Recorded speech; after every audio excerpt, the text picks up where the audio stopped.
Welcome to Round 5 of the Parenting Roundabout podcast for the week of July 26th. I'm Terry Morrow, and I'm here with Nicole Eridix. Hello. And Catherine Halecko. Hello. Today we're taking a break from talking and complaining and obsessing and instead shouting out things other people are doing that we think you will find as useful or enjoyable as we do. We call this our Roundabout Roundup. And I think I mentioned last week I was talking about that as part of a Apple One bundle, I now have Apple Arcade and access to many games. And the game I have been playing the most is called Good Sudoku. Sorry, how do we say that? Sudoku?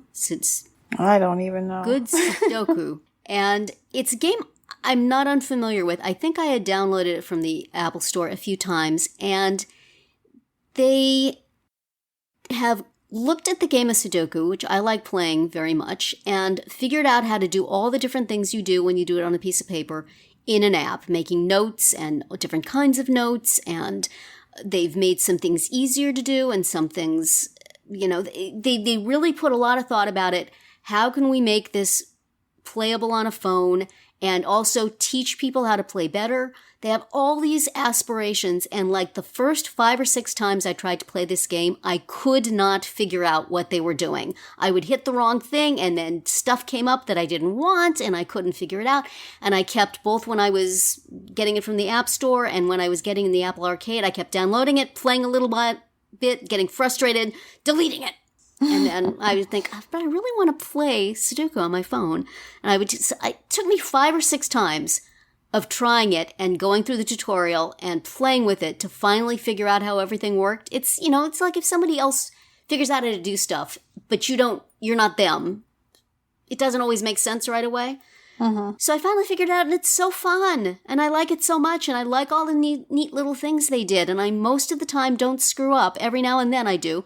But, I'm still not completely 100% down with how they've fixed stuff, but I'm getting pretty close. And I thought it was going to be too easy the way they had it, but it's not. They have some very complicated puzzles in it. They have a daily puzzle on a couple of different levels every day, so you can go and, have your points go in with everybody else. I've never gotten to the top of the thing, but still, it's kind of fun. And then they have a whole bunch of other puzzles. So I am playing it really rather too frequently. So if you have work that you want to do and you don't want an excuse to take a break, probably you don't want to download this. But if you like playing Sudoku, and I'm just going to pronounce that different every way, every time. If you like that game where you put numbers on rows and blocks and columns so that there's one of each number in each way, try this game. We'll have a link for it in the show notes. I'm not going to say that word again, but give it a little time. Don't get frustrated. If you accidentally turn something on and then can't turn it off, delete the game, download it again, start fresh. Anyway, it's been a lot of fun. Nicole, what do you have to shout out this week? Yours sounds like a whole lot of fun, too. I'm shouting out the Delta Faucet Company and their customer service department. Yay! So, if you're in the market for a faucet, I'm going to recommend you go with something made by Delta because their customer service is amazing.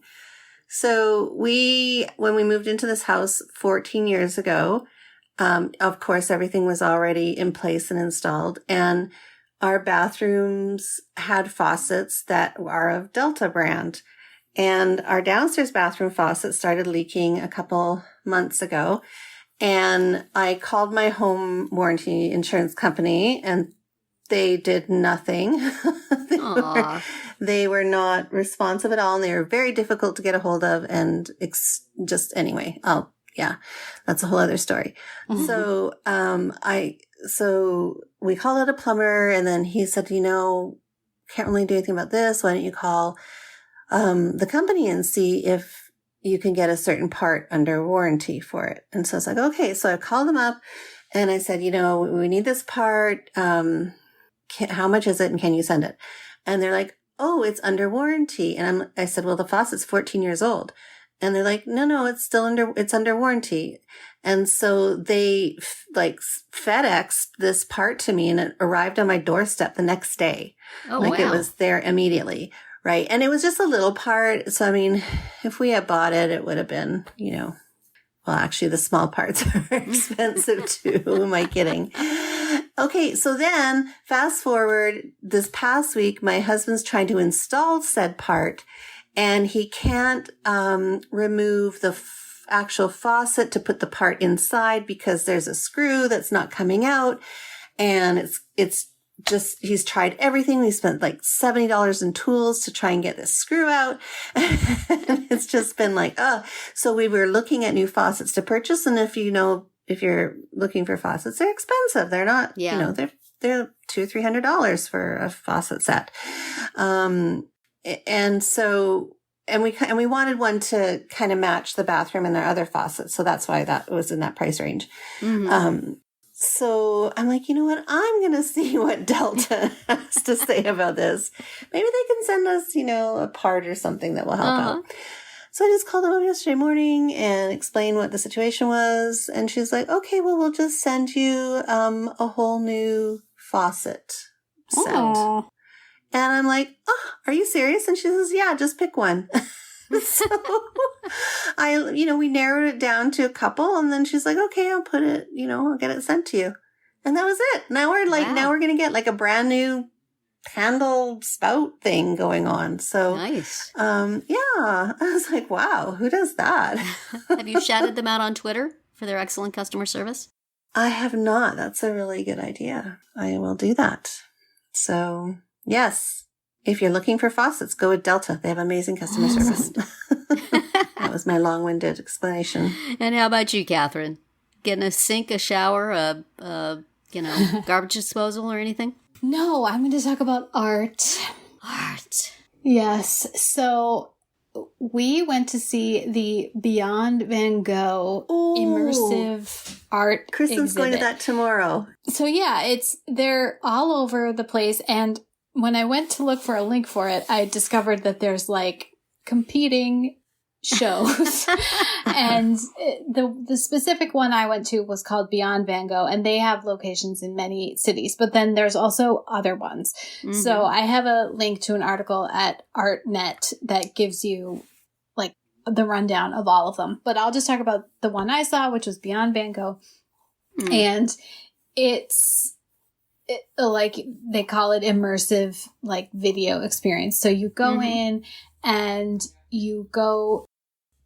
the first sort of room is like just a series of video screens that have just like biographical information about the artist, about Van Gogh, and quotes from his letters. And it's all on a backdrop of like detail little pieces of his paintings. And then there's this room called the waterfall room where it's just like a dark room and this video, like lights are streaming down the walls, and eventually you do see a self-portrait of Van Gogh. But then the main attraction is this immersive room. So you go in and basically they have projected Van Gogh paintings all over the walls and even the floor.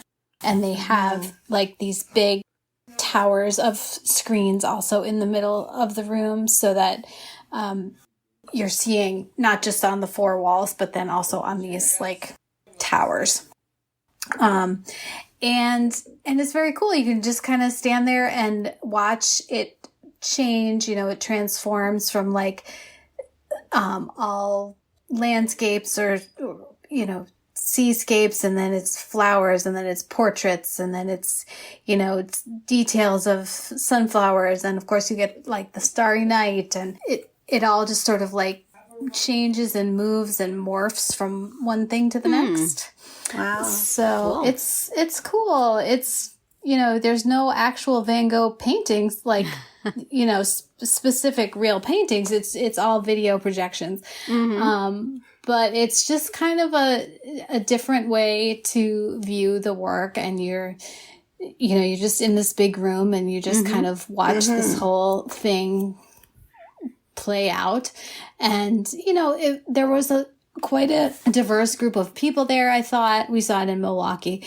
Just there were little kids and there were older people and people with disabilities, people of all shapes and sizes and colors. And I just thought that was kind of neat. Like, Yeah. you know, you go to an art museum, it's a very specific, like, clientele. Right. Yeah. And this was, you know, it was a little odd because it was in a convention center, and it's like, there's a concrete floor, and there's those like black polyester curtains that divide the rooms that you'd see in any convention hall. Yeah. So you kind of have to like look past that. Mm-hmm.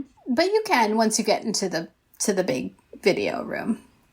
So it was neat. It was neat.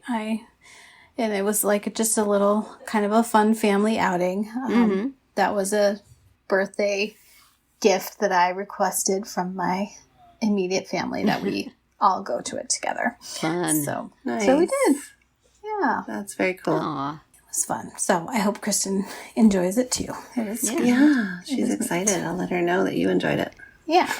She might be going to a different one, but Yeah. same idea. Yeah. Yeah. So that's it for another week of Parenting Roundabout. If you missed any of our earlier episodes this week, look them up on Spreaker, Apple Podcasts, Amazon Music, or wherever you get your podcasts to hear what we have to say about mom camp, societal pressure, and actually useful and non-toxic parenting advice. You can also find all our episodes at parentingroundabout.com and talk back in the comments there, on our Facebook page, or on Twitter, where you'll find us at Roundabout Chat. And please visit our Amazon shop at amazon.com/shop/mamitude, where you can find links to a lot of the things we talk about. Have a great weekend and see you back here on Monday.